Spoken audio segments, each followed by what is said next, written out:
ऐसा माना जाता है कि दुनिया में सभी को तृप्त किया जा सकता है, लेकिन मनुष्य की इच्छाओं को कभी तृप्त नहीं किया जा सकता।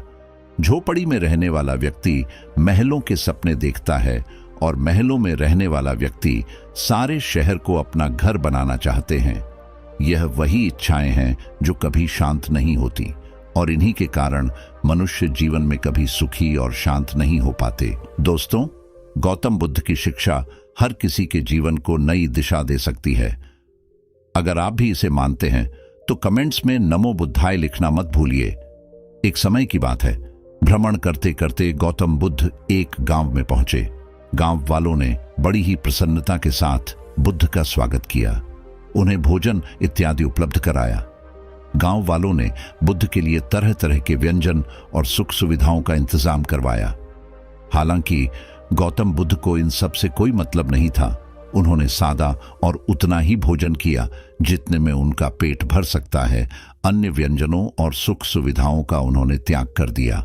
गांव वालों को इस बात का बुरा लगा, लेकिन फिर भी किसी ने गौतम बुद्ध के सामने कोई प्रश्न नहीं किया।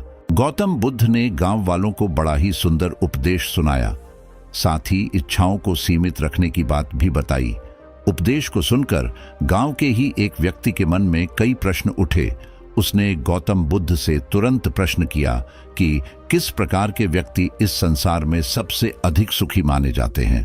तब गौतम बुद्ध ने कहा कि यहाँ पर भांति भांति प्रकार के लोग बैठे हुए हैं। किसी के पास एक घर है तो किसी के पास 2 घर है, किसी के पास 1 सप्ताह का पर्याप्त भोजन है तो किसी के पास 1 साल का पर्याप्त भोजन है।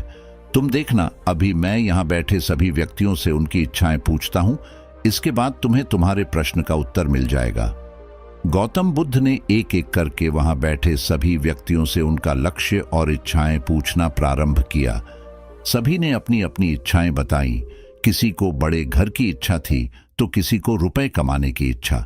कोई अपने व्यापार को आसमान तक ले जाना चाहता था तो कोई सोने के जेवरों से स्वयं को सुसज्जित करना चाहता था। जब सभी व्यक्ति अपनी अपनी इच्छाएं बता चुके थे, तब पीछे एक गरीब किसान व्यक्ति भी बैठा हुआ था। बुद्ध ने जब उससे उसकी इच्छा पूछी, तब उसने बड़े ही गर्व के साथ कहा कि उसकी कोई इच्छा नहीं है, क्योंकि उसके पास ईश्वर का दिया हुआ सब कुछ है। इतना सुनकर वहां बैठे सभी व्यक्ति पीछे मुड़कर देखने लगे और सोचने लगे कि यहाँ पर ऐसा कौन आ गया जिसके पास ईश्वर का दिया हुआ सब कुछ है। सभी उस किसान को घूर घूर कर देखने लगे।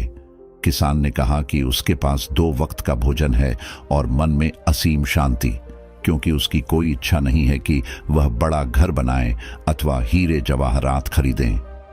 उसने बुद्ध से कहा कि अब यदि मैं ईश्वर से कुछ मांगना चाहूं तो वह इतना कर दें कि मेरे मन में कभी कोई इच्छा उत्पन्न नहीं ना हो।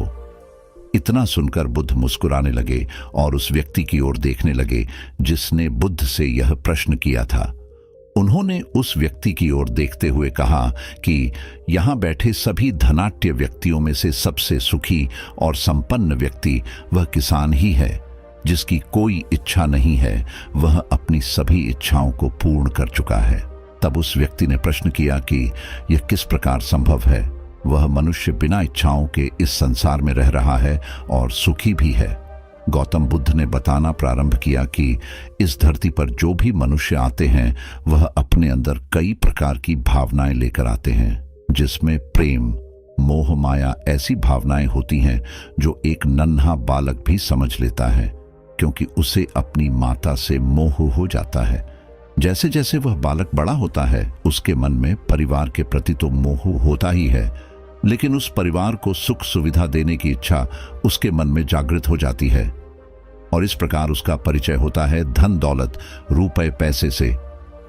और जब एक बार वह कमाना शुरू कर देता है तो उसके मन में और की इच्छा उत्पन्न हो जाती है। एक पीढ़ी के लिए धन संचय करने के बाद वह बैठकर सोचने लगता है कि मेरी अगली पीढ़ी का क्या होगा। वह फिर से मेहनत करके अपनी दूसरी पीढ़ी का भविष्य भी सुरक्षित कर लेता है, लेकिन तभी उसे तीसरी पीढ़ी के भविष्य की चिंता सताने लगती है और इस प्रकार जो धन उसने सुख के लिए कमाया था वही उसके दुख का कारण बन जाती है, क्योंकि उसका लक्ष्य समाप्त नहीं होता और वह उस धन का सुख भोगने और वर्तमान में रहने के स्थान पर फिर से धन संचय में लग जाता है। इस बात से यह सिद्ध होता है कि जहां पर इच्छाएं हैं वहां पर कभी सुख नहीं हो सकता। जिसने अपने जीवन में कल नहीं देखा वह अगली पीढ़ी के सुख की तैयारी कर रहा है। तो तुम ही बताओ भला, इस प्रकार का व्यक्ति जीवन में कैसे सुखी हो सकता है? यदि आपकी पीढ़ी अच्छे संस्कारों और अच्छे विचारों वाली है तो उसके लिए धन संचय करने की आवश्यकता आपको बिल्कुल भी नहीं है, क्योंकि वह स्वयं अपना भविष्य बनाएगी।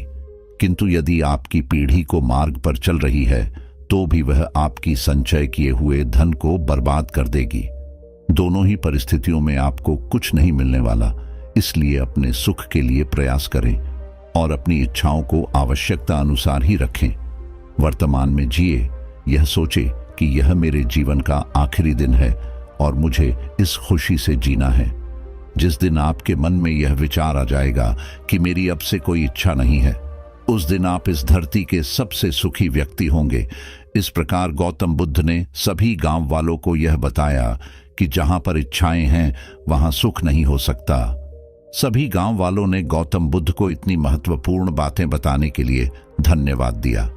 एक लक्ष्य को पूरा करने के बाद दूसरा लक्ष्य और दूसरे लक्ष्य को पूरा करने के बाद तीसरा लक्ष्य, मनुष्य का जीवन इन्हीं सबके बीच में समाप्त हो जाता है और फिर अंत में वह प्रश्न करता है कि उसे सुखी जीवन क्यों नहीं मिला, जबकि सुखी जीवन के लिए तो मनुष्य स्वयं ही जिम्मेदार होते हैं। कैसे मिलेगा सुखी जीवन जब मनुष्य द्वारा उसका चुनाव ही नहीं किया गया? जहां पर आपकी इच्छाएं और चाह अधिक है, उस जीवन में आप कभी सुखी नहीं हो सकते। इसलिए यदि सुखी जीवन जीना चाहते हैं तो अपनी चाहतों को कम कर दे और जो मिला है उसका कृतज्ञता के साथ आनंद उठाएं और जीवन को संतुष्टि की भावना के साथ जीना चाहिए। धन्यवाद दोस्तों, उम्मीद करते हैं आपको यह वीडियो पसंद आई होगी। इस वीडियो को लाइक जरूर करें और चैनल को सब्सक्राइब करना ना भूलें। वीडियो को अपने परिवार और दोस्तों के साथ जरूर शेयर करें।